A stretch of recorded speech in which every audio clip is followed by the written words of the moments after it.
We are continuing today with carbohydrates metabolic pathways. Previously, in the last lecture, we finished with the glycolytic pathway, in addition to ethanol fermentation, lactic acid fermentation pathways.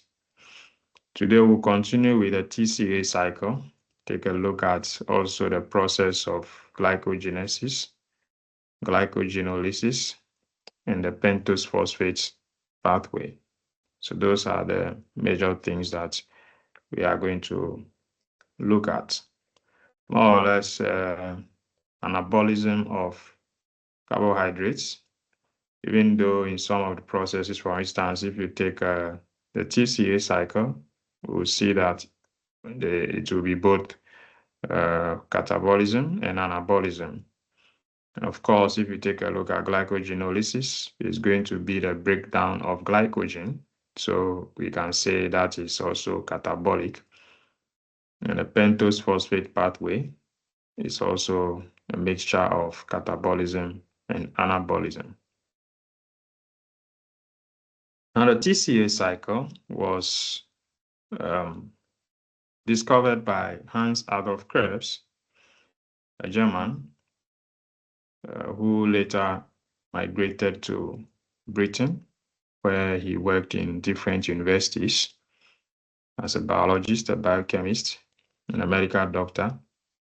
And he was also doing research in the area of cellular respiration. And it was during this time of his research in cellular respiration that he discovered the TCA cycle. That is the tricarboxylic acid cycle, which sometimes is also referred to as the Krebs cycle after his name. And for that, he got a Nobel Prize in physiology or medicine in 1953. And aside that, he discovered other metabolic pathways, such as the urea cycle, which is in protein metabolism.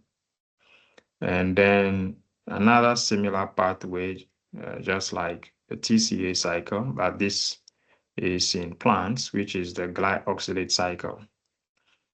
So his research was generally in those areas of cellular metabolic pathways.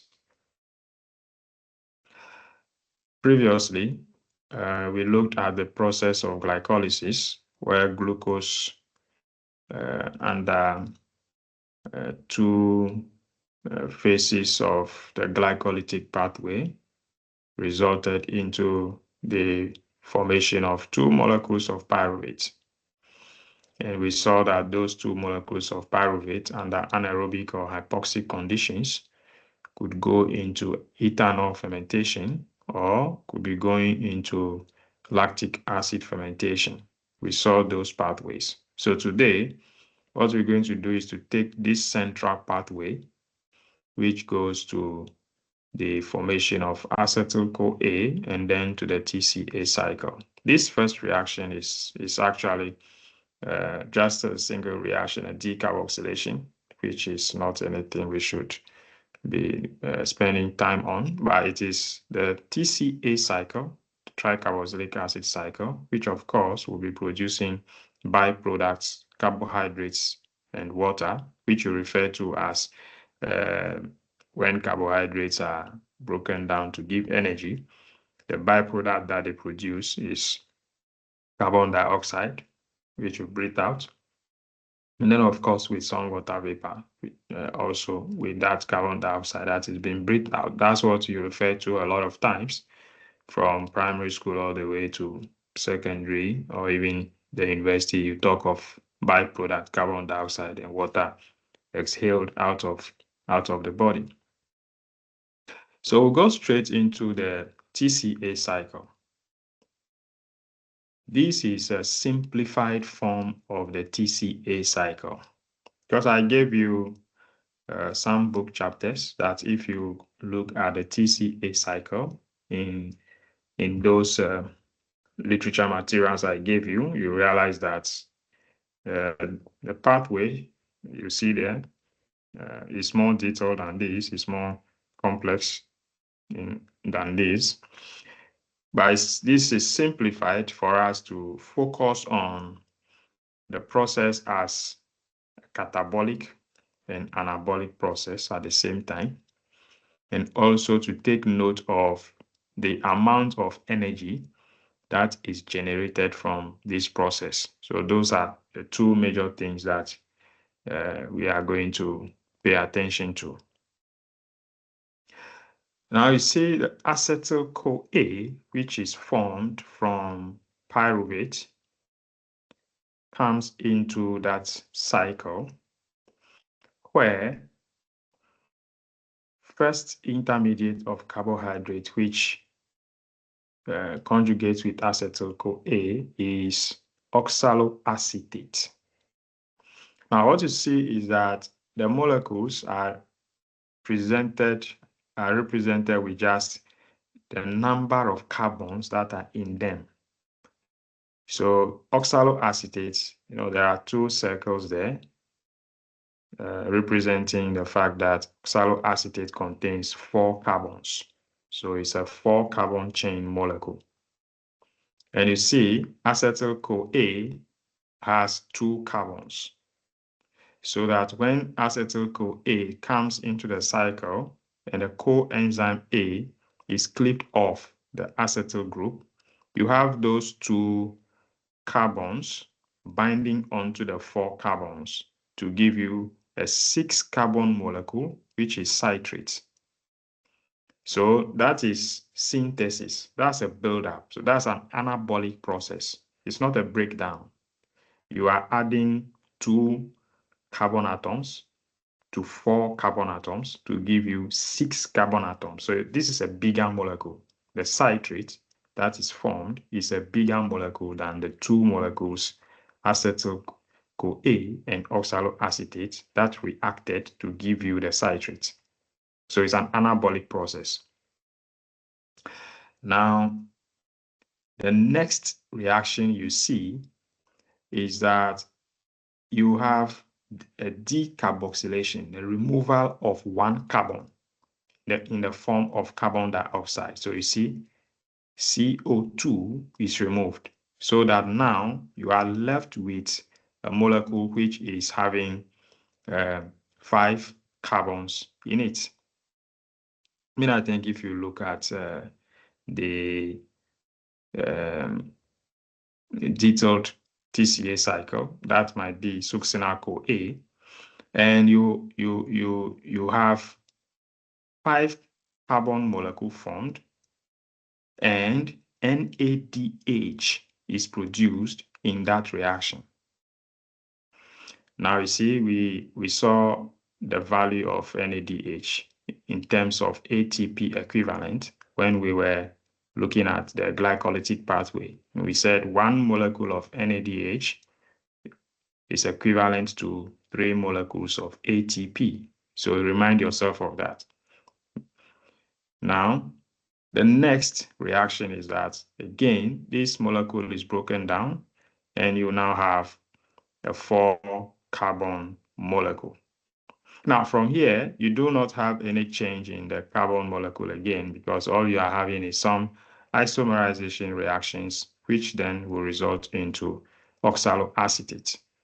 But along the line, you see there's another NADH, which is produced when you have the second decarboxylation occurring, so that you now have a 4-carbon molecule, whilst you have that NADH produced.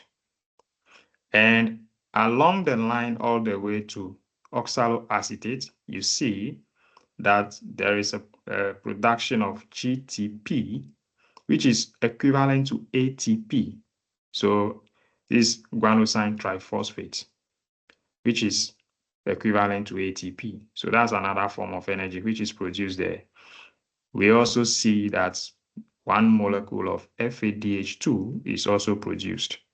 And we saw in the glycolytic pathway that 1 molecule of FADH2 is equivalent to 2 molecules of ATP.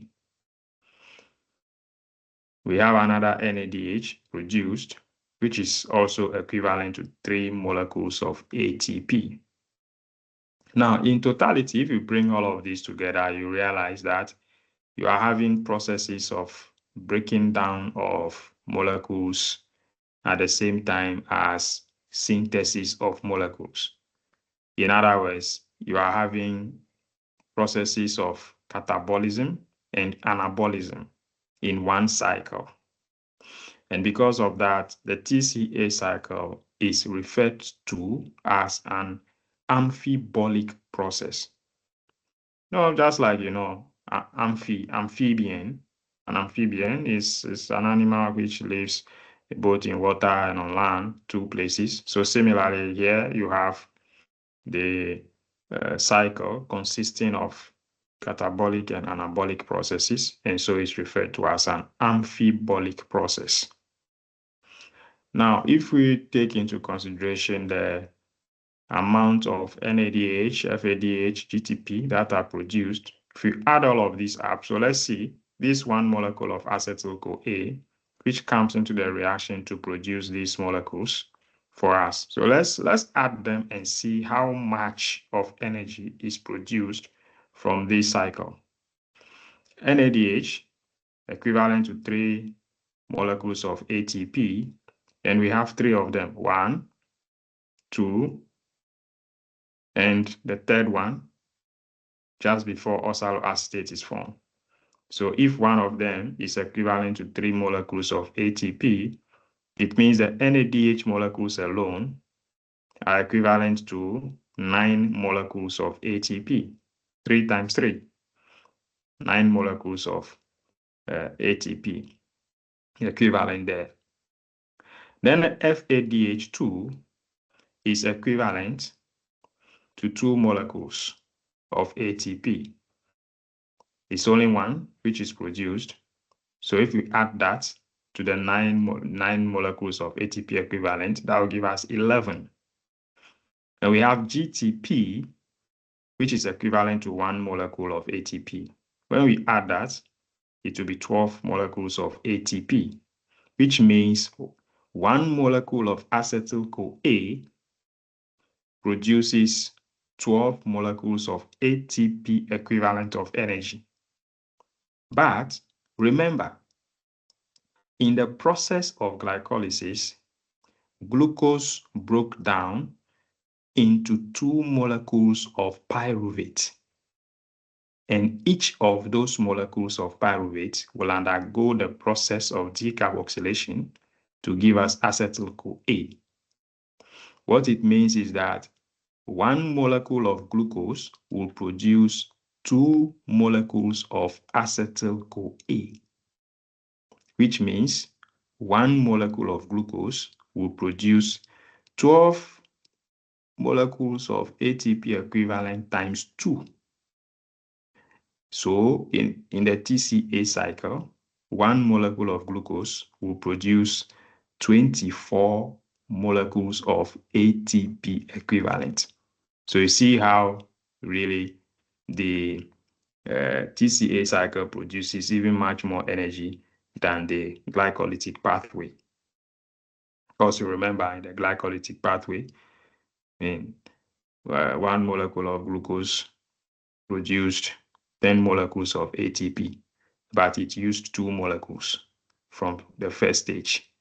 And so when we subtracted those 2 molecules, we got a net of 8 molecules of ATP equivalent. So that is much less than 24, 3 times less. Right? So as we see, that was a TCA cycle in terms of, carbohydrates, but I mentioned a lot of times that even though we study these metabolic pathways separately, it doesn't mean that these metabolic pathways are just standalones, but they are actually interconnected. So that when we talk about carbohydrate metabolism, it is actually connected with protein metabolism, connected with lipid metabolism. And here you see clearly that the TCA cycle, at different stages of the intermediates, you find that the TCA cycle is connected to other metabolic pathways. So for instance, citrates, which is formed after you have oxaloacetates binding with the acetyl group of the acetyl-CoA, can go into the synthesis of fatty acids and sterols. So that is lipid metabolism. We also see alpha-ketoglutarate there can go into the process of protein metabolism. I think we did protein metabolism first, even before coming to carbohydrate metabolism. So we've done the process of transamination and deamination. So you saw that alpha-ketoglutarate responsible for receiving the amine group from an amino acid. Of course, from glutamate, you have deamination, and you can have glutamate also going into the synthesis of non-essential amino acids, the nitrogenous bases, purines. You have succinyl-CoA also going into the synthesis of heme. That is the prosthetic part of hemoglobin. Because hemoglobin is a protein, and it has a non-protein part, which is incorporated at the center of the molecule, which is actually the portion that binds with iron and is responsible for carrying oxygen, in the red blood cell. Another intermediate, malate, actually can go back into the synthesis of pyruvate. That will be a recycling, because this pyruvate can go into the synthesis of acetyl-CoA, just by the process of decarboxylation, and come back into the cycle again, or go into other reaction pathways. Oxaloacetate, similarly, can also go into the formation of pyruvate.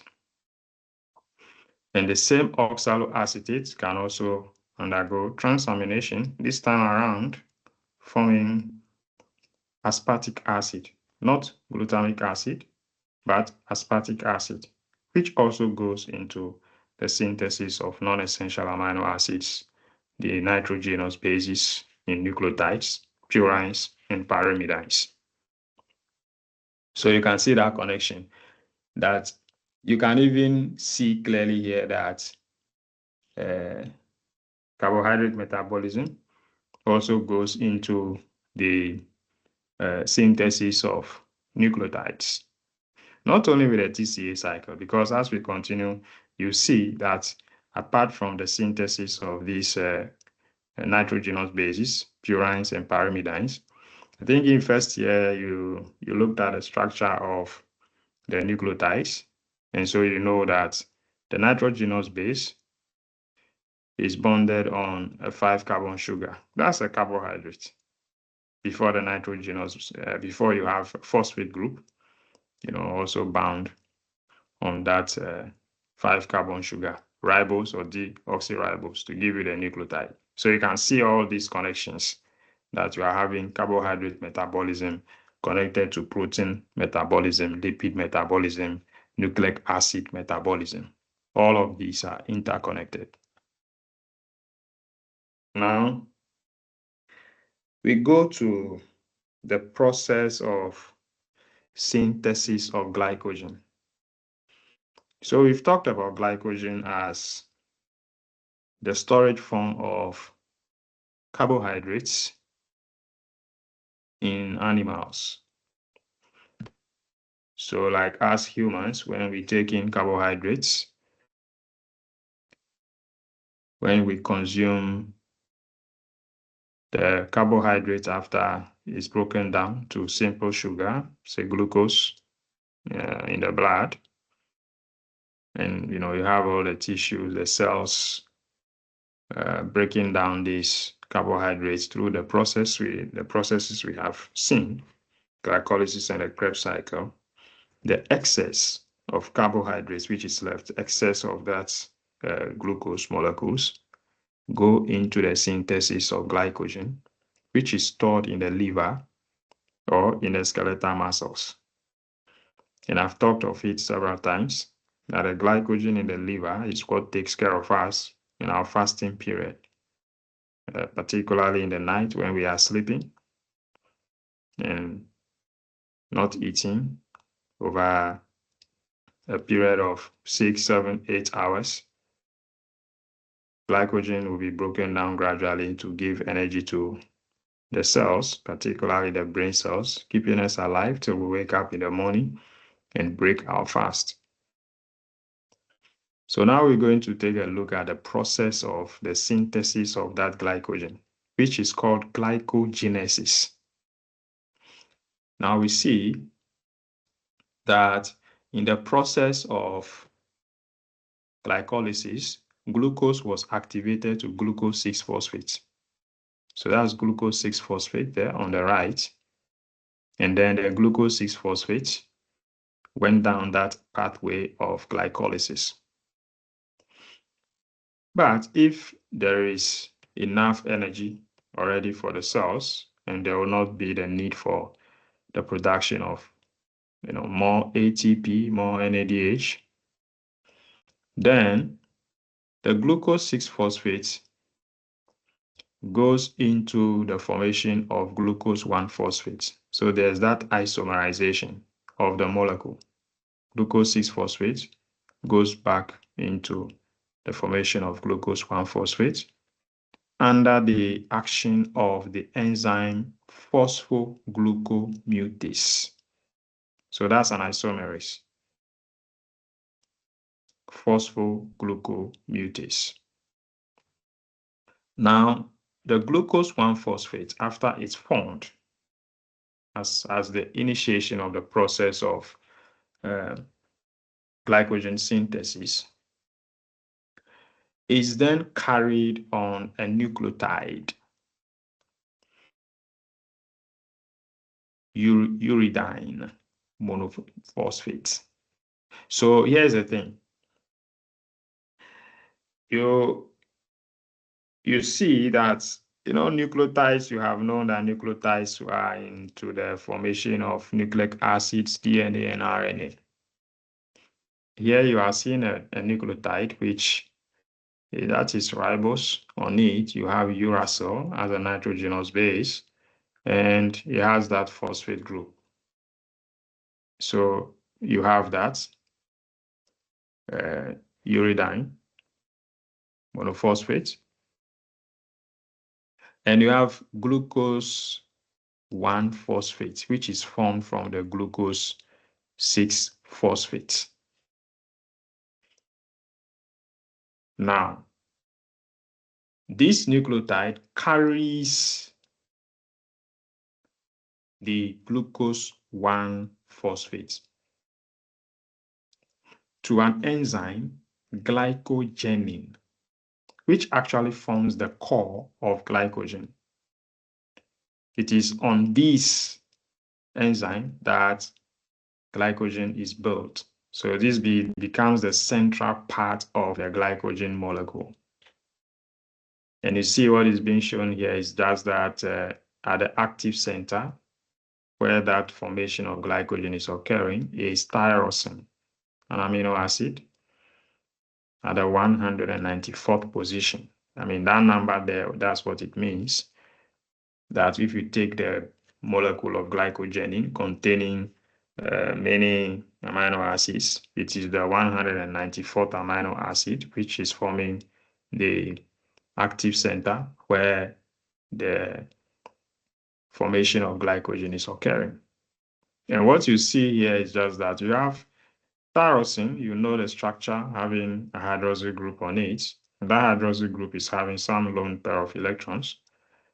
that has some nucleophilic attack on that glycosidic bond that the sugar, glucose, forms with a phosphate group on carbon 1 to give you glucose 1-phosphate.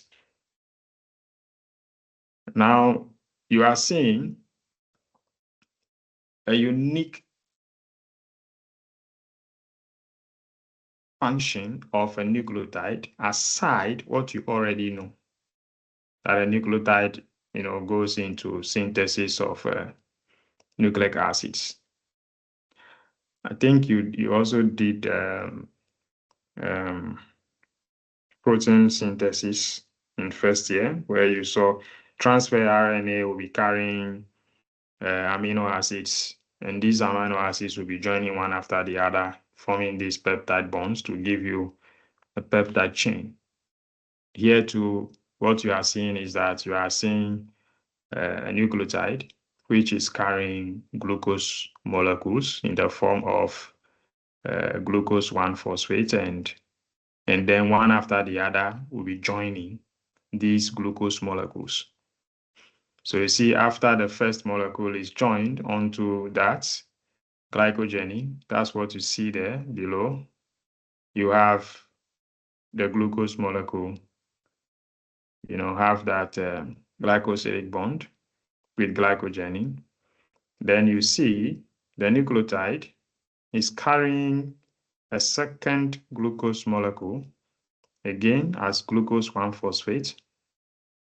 And you have that hydroxyl group on carbon 4 of the first glucose molecule having a nucleophilic attack on that glycosidic bond, which is on the anomeric carbon with a phosphate group, which means this second glucose molecule will bind to the first glucose molecule. So there will be a glycosidic bond formed between these two glucose molecules.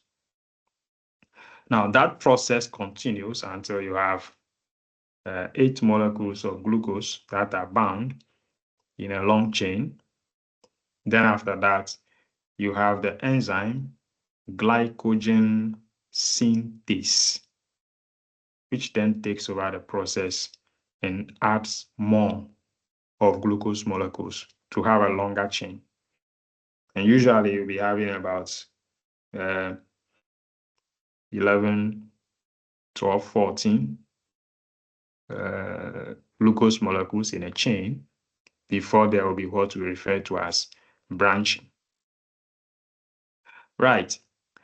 Now, in that process of glycogen, glycogenesis, the glycogen synthesis, the branching is catalyzed by the enzyme glycosyl 4,6 transferase. What does that mean?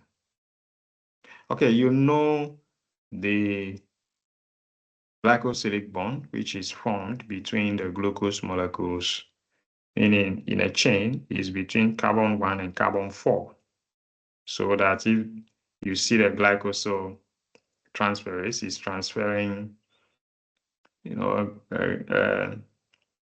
some oligosaccharide fragment from that carbon 4 onto carbon 6. You have that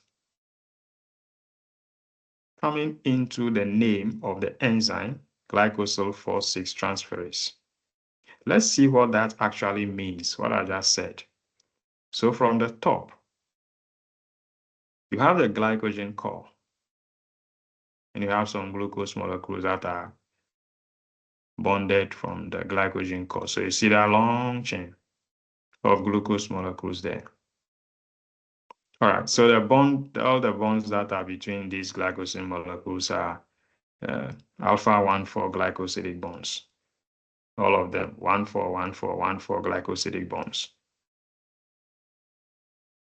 Now, if you pay attention, you realize that there are 3 molecules of glucose which are shaded gray. 3 molecules of glucose from the first glucose molecule, which is bound on the glycogen. These are shaded. Now they are shaded because we are tracking them to see that when you have the glycogen branching enzyme coming in to catalyze the branching of the glycogen chains, that enzyme breaks the glycosidic bond between that third glucose molecule away from the first, so that this chain, the unshaded part all the way to the end, to the left, is broken. And when it's broken, it comes to bind on the first glucose molecule, which is bonded on the glycogen core. And that is 1,6 glycosidic bond. So from 1,4 glycosidic bond, you will now have the formation of 1,6 glycosidic bond. Meaning it's a bond between carbon number 1 and carbon number 6. So 1,6. And when you say 1,4, it's a bond between carbon number 1 and carbon number 4 of another sugar. So the branch point in glycogen is a 1,6 glycosidic bond. All right. So because of that, you see that in the name. What I was saying from the beginning, that you have the movement of the oligosaccharide, that is the chain of glucose molecules from carbon number 4, on which it is bonded on that shaded glucose molecule, onto carbon number 6 on that first glucose molecule, which is bonded on the glycogen core. So that's branching. Now we can bring these together and see, so how would the glycogen structure look like? So you see at the central part there, you have glycogen, that is the glycogen core. And you have the first chain, which is produced, is red. So it's a primer. That's the first chain which is produced. Now on each of these chains, you have branch points. So the first primer will have 2 branches, and each of those branches will also have 2 branches. Usually, they will be branching from the 8th glucose unit. When you have each of these branches containing between 12 to 14 glucose units. So you have somewhere along the line, the 8, 12 glucose molecules, you will see those branches. Each of them will be having 2 branches, 2 branches, 2 branches. And this continues until you have about, up to say 12 tiers. So when we say the 12 tiers, what we mean is that the red, the primer, is the first tier. You can look at it as if it's a story building, first floor, second floor, and you see, so that's the first tier. And the 2 branches that are on that first primer will be the second tier. Then 2 branches on each of them will be the third tier. So you have third tier there. You have third tier on the second branch as well, and that continues 4th tier, 5th tier, 6th tier, all the way up to 12 tiers. And when you do that calculation, you'll be having up to about 55,000 glucose units in a mature glycogen structure. So you can imagine how much of energy is packed in one glycogen molecule if you're having 55,000 glucose units. If you take a look at the fact that we have done some calculation on the amount of ATP equivalents that are produced in the process of glycolysis and TCA cycle alone. And there are other processes by which these glucose molecules will even produce more energy after that. So that's a lot of energy if you have such glucose molecules packed in the form of glycogen at the time we are sleeping, in a fasting mode. Of course, the body can rely on these glycogen molecules. Now, an important thing you must also pay attention to is the fact that, think of it. Why is it that the glycogen structure is not just a straight chain? Like you have the glucose molecules that are bonded on each other and it's just a long chain. Now, if you do that, it means that the only place you can be having the breaking off of the glucose molecules will be from one end, because that's the one chain. Because the glucose molecules are broken one at a time. And that is not energy sufficient. It's not optimal. But if you see that you are having glycogen structure that is having lots of ends, because you can see each of the tiers is having glucose molecules, at the ends. So you can imagine when energy is needed and all these ends are breaking off glucose molecules, you can see the amount of glucose molecules that can be broken off at a time into the bloodstream, and for the cells to undergo the process of glycolysis and the Krebs cycle. So there will be enough energy for the cells. So this is, more optimal, to sustain the system than to be having just one long chain. So this increases, surface area such that you can have enough of energy to the body at a time. Another thing too is that this way too, in such a structure, this molecule can hold water, can hold more water, because remember those processes of breaking of the glucose molecules from the terminal ends are hydrolytic. So water will be required in those processes. All right. Since we're talking about the breakdown, we can now take a look at the process of glycogenolysis, which is the breakdown of glycogen.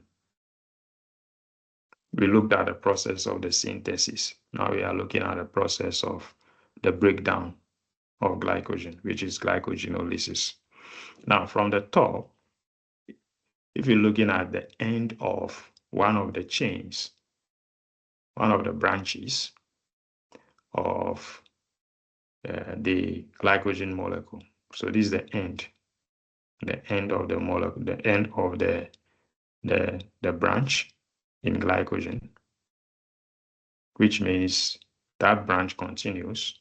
On the right-hand side, there will be more glucose molecules which will be bonded there.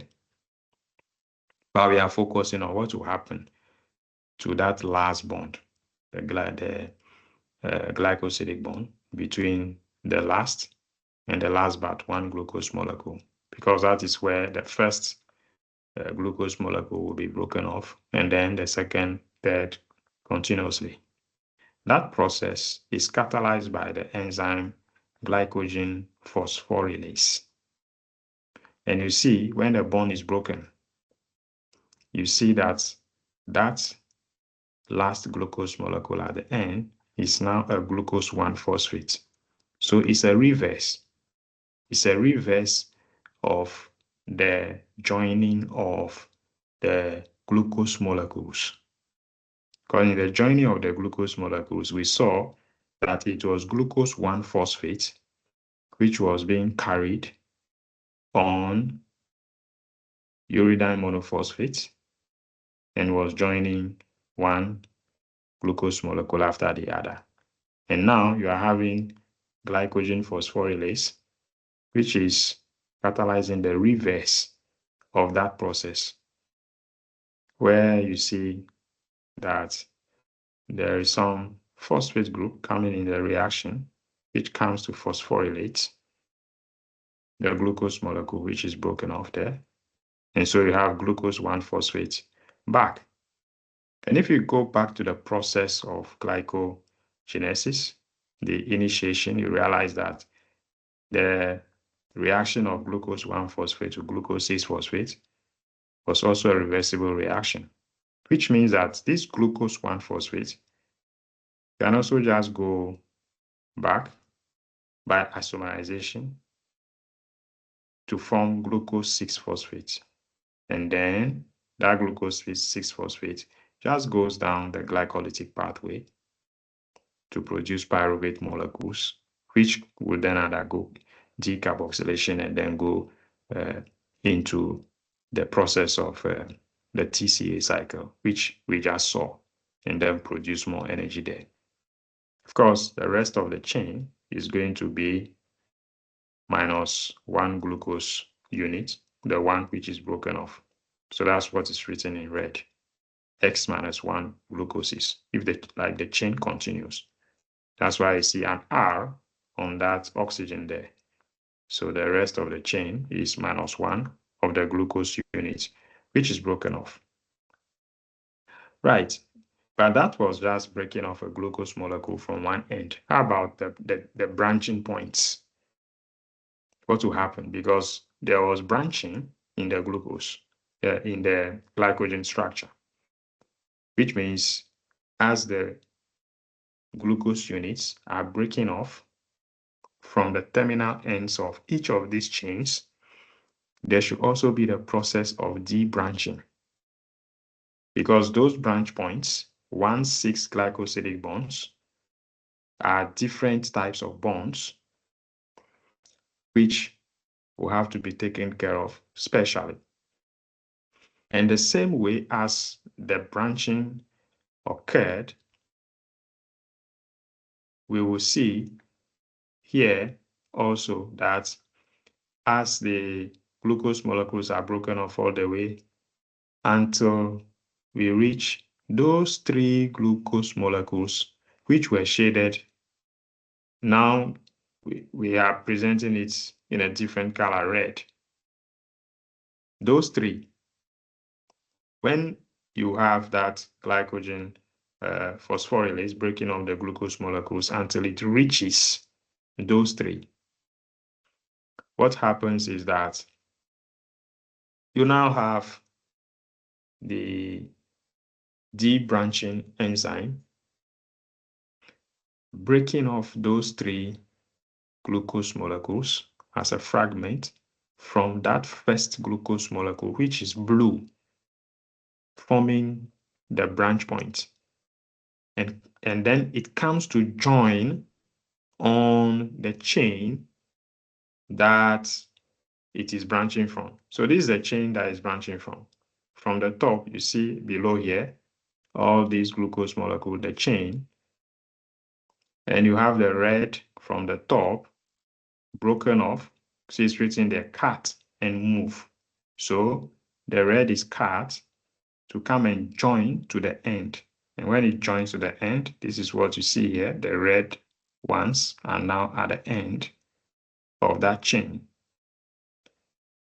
Then the debranching enzyme also hydrolyzes the 1,6 glycosidic bond, so that now you have the blue glucose molecule also separate. So that blue glucose molecule can go into the process of glycolysis and a Krebs cycle. And you have the glycogen phosphorylase now coming to break these bonds, the glycosidic bonds from the ends. So from these red ones, to start breaking them off one after the other, all the way, continue all the way, and break all this chain into single glucose units, which can go into the process of glycolysis in the TCA cycle. So that process is what we are referring to as debranching, and it's catalyzed by a debranching enzyme. So you can see here clearly the debranching enzyme is acting as a transferase and a hydrolase at the same time, because what you see is that it is transferring this red fragment from the top to come and join the chain below that it is branching from to give you that long chain below there. And it's also hydrolyzing the blue glucose unit that is hydrolyzing that branch point. And so you have that separate glucose unit, the blue one. You have that one too. Okay. So if you bring all of these together, you take, say, from the top, glycogen, and we are looking specifically at just one chain with a branch point.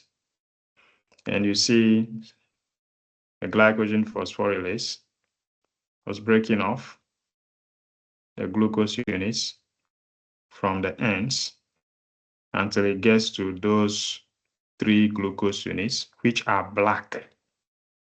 And those 3 glucose units are then broken off, cut off, to come and join the end of the chain from which you are having that branch point. So you have that black now join there. And the glucose molecule, which is forming a branch point, is still there. And you have the debranching enzyme hydrolyzing that branch point, so that glucose molecule is broken off, and you are left with just a straight chain.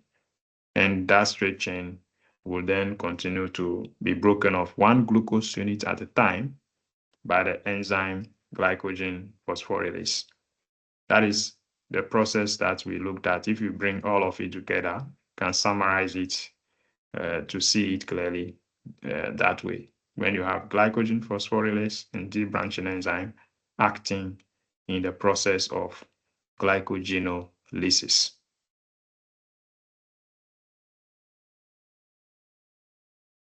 Now, the metabolism of glycogen is a hormone-sensitive process. So it's regulated by hormones. Here we have an example of some hormones that regulate the process. Common hormones, epinephrine and glucagon. That is adrenaline and glucagon. These are hormones that regulate the process. You know, glycogen, or you know, epinephrine, adrenaline is, responsible for the increase of metabolic rates, which means it will cause more glycogen molecules to be broken down to release more sugar into the bloodstream. And glycogen will do the opposite of that. Now, the process we see below is what adrenaline or epinephrine will be doing. Now, this is a transmembrane protein. It's a protein which is embedded in the cell membrane. And that protein is bounded on what we call G proteins. So guanosine diphosphate, that is bound to some protein units, what is labeled alpha, beta, and gamma subunits on that protein. Now, upon binding of the hormone epinephrine on that protein as a receptor, it triggers a reaction where you have dissociation of these proteins. The alpha, beta, gamma subunits are dissociated from that guanosine diphosphate and also phosphorylated. So now you have a GTP. From GDP, you now have GTP. And that GTP activates an enzyme, which is also a transmembrane protein, adenylate cyclase, which is responsible for the conversion of ATP to cyclic adenosine monophosphate. And this cyclic adenosine monophosphate, we refer to it as a second messenger. Second messenger because the molecule that is actually bringing the message for the breakdown of glycogen is the hormone, epinephrine or adrenaline. So that is the first messenger. But because itself is not able to pass through the cell membrane into the cell to activate the process of the breakdown, it passes on the information with this cascade of reactions so that cyclic adenosine monophosphate becomes the second messenger that activates protein kinase. We've seen what kinases do. They transfer phosphate groups from one molecule to the other. So cyclic adenosine monophosphate converts protein kinase from its inactive form to its active form. And that protein kinase will do two things. One of the things it will do is that it will convert glycogen synthase from its active form to its inactive form. You can simply say the protein kinase deactivates glycogen synthase, which means glycogen production, that is glucose molecules binding together to form glycogen, will be deactivated. Because at this time, the glucose units are needed for energy generation. And so the protein kinase goes to stop that process. It inhibits that process. Then the second thing that the protein kinase also does is that it converts phosphorylase kinase from its inactive form to its active form. So you have a phosphorylase kinase, which now will activate.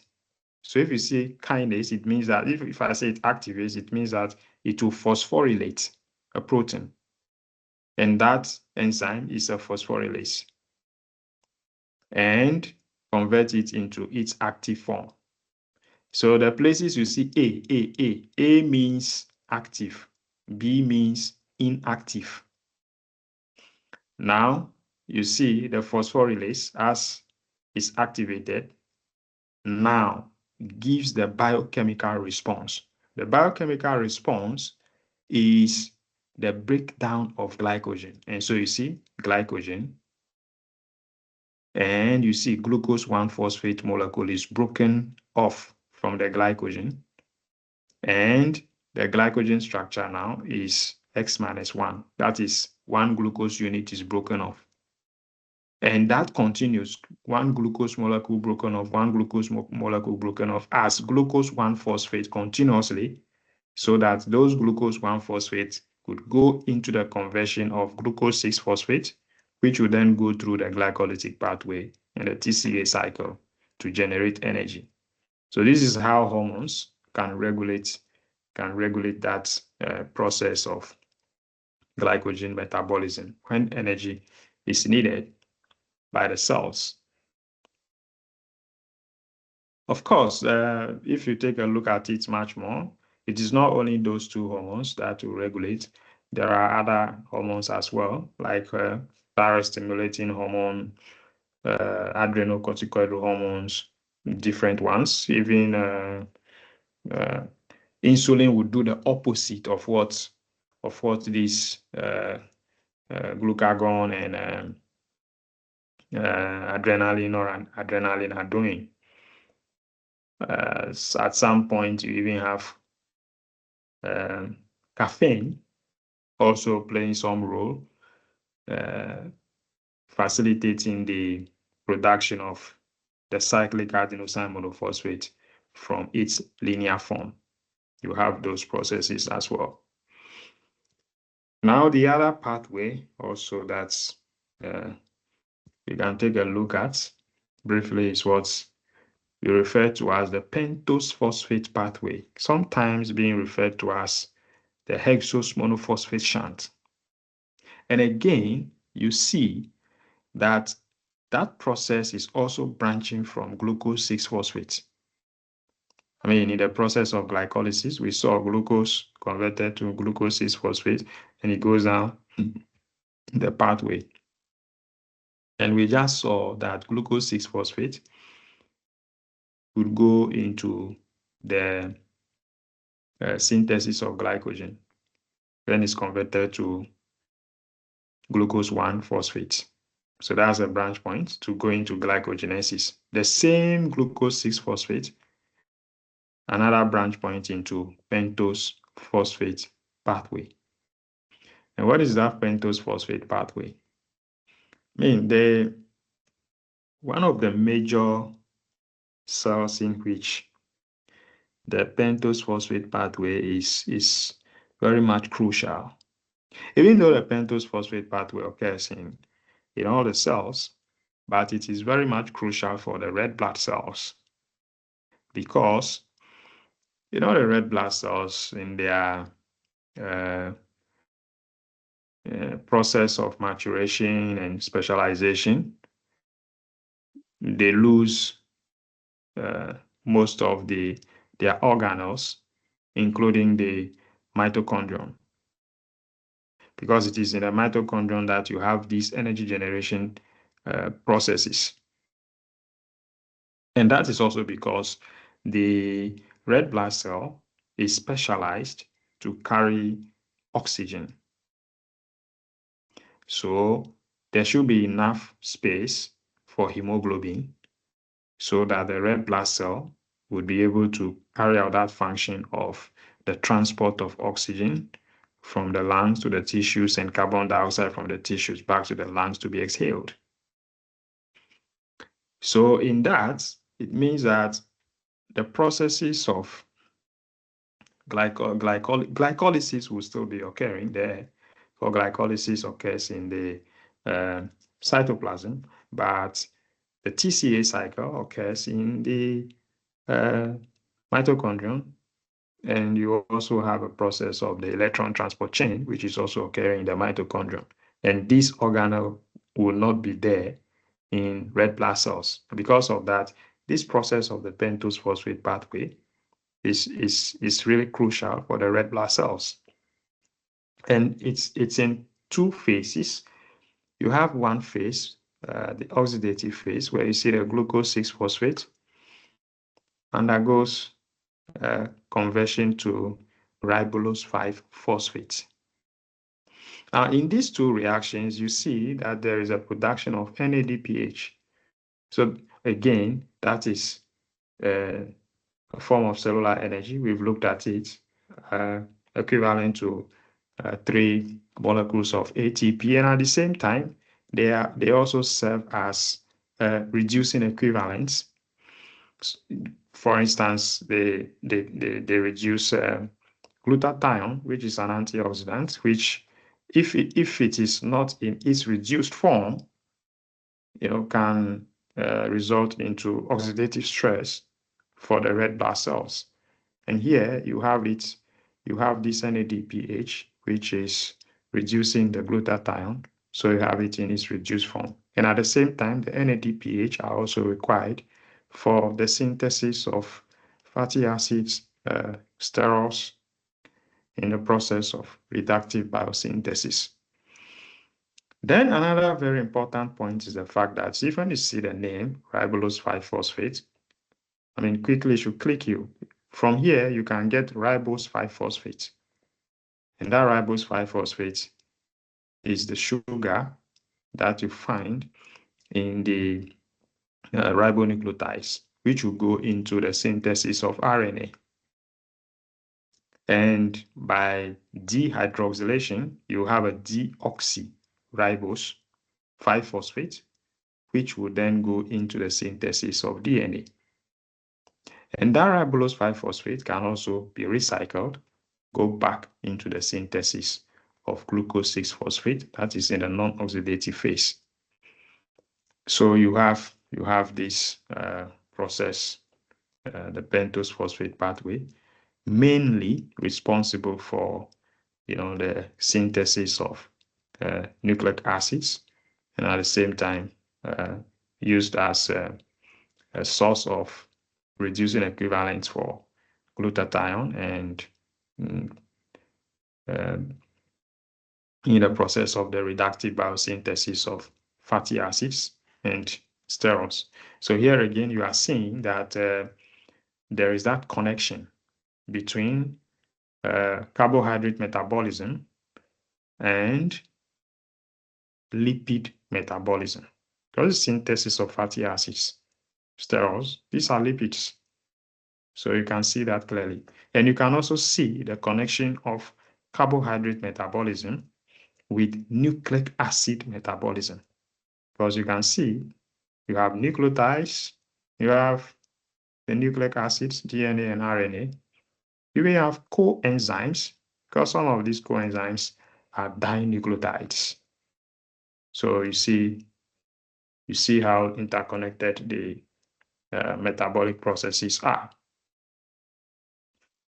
Now we can have glucose 6-phosphate. If you look at the oxidative phase of the pentose 5 of the pentose phosphates pathway, all the way going to the formation of the ribulose 5-phosphate, that first reaction where you have glucose 6-phosphate, getting converted to phosphogluconolactone, that's an oxidation reaction. If you look at it, you see that the hydroxyl group on that anomeric carbon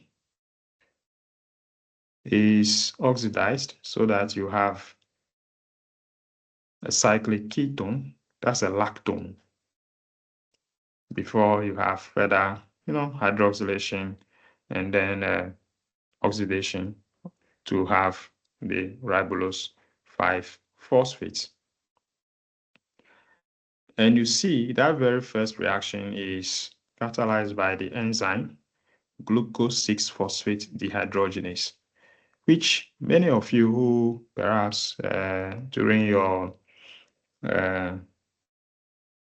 industrial attachments, if you did industrial attachments in some clinical settings, maybe you came across some tests, you were doing blood tests, testing for glucose 6-phosphate dehydrogenase.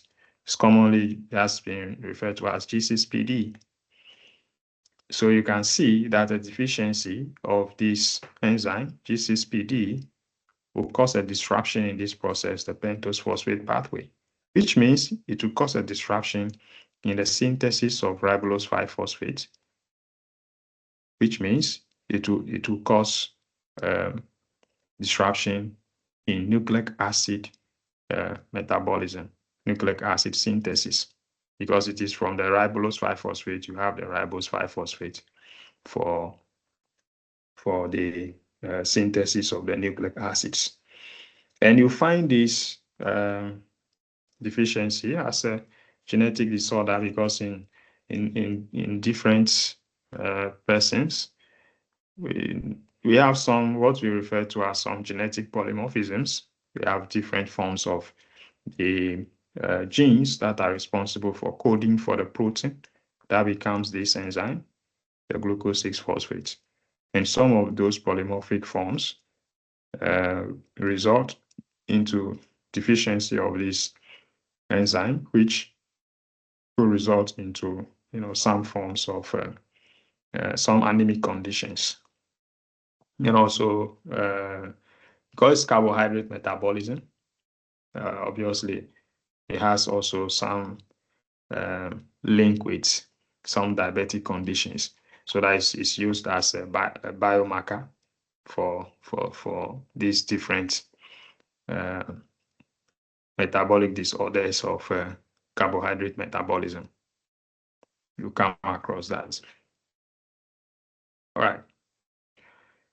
The non-oxidative pathway also, we can take a look at it much closer. And what you should just pay attention to is the fact that, of course, you've seen some of these diastereoisomers, xylulose, you've seen fructose. So yes, you have different isomers, diastereoisomers, which are formed along the pathway. But most of it all, I mean, what you should pay attention to is you see glyceraldehyde 3-phosphate is formed somewhere here. You also have glyceraldehyde 3-phosphate, which is also formed at the last end here. And where did you see glyceraldehyde 3-phosphate? Saw glyceraldehyde 3-phosphate in the glycolytic pathway. And clearly you can see also that even from the pentose phosphate pathway, you can have this glyceraldehyde 3-phosphate going into the glycolytic pathway. So you can have that recycling occurring there as well. And you can also see for that the pentose phosphate pathway is also amphibolic, because you can see that from a 5-carbon sugar, you are having 7-carbon sugar. That is pseudoheptulose phosphate, 7. So that is a synthesis. From it, again, broken down, you have 4 carbons. That's catabolic.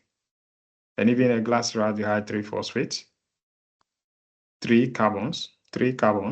So that is also another breakdown. So you are seeing both synthesis and breakdown. You are seeing both anabolism and catabolism. So this process is also an amphibolic process. All right, so that brings us to the end of carbohydrates metabolism. The next time we meet, I think we'll start to take a look at lipid metabolism. I think we have maybe 3-4 weeks more before exams. I promised you we'll try to finish for you to have at least 2 weeks for revision before the exam starts. So we'll work along those lines and make sure that we finish at the, maybe at least you should have some 2 weeks finishing time so that you can have enough time. All right, so I will send you self-assessment questions, of course, for carbohydrate metabolism. Now, if there are any questions, if there are any concerns, any contributions, the floor is open. You can use the chat, you can write in the chat, or you can raise your hand and I will enable your microphone. You speak and then I'll respond.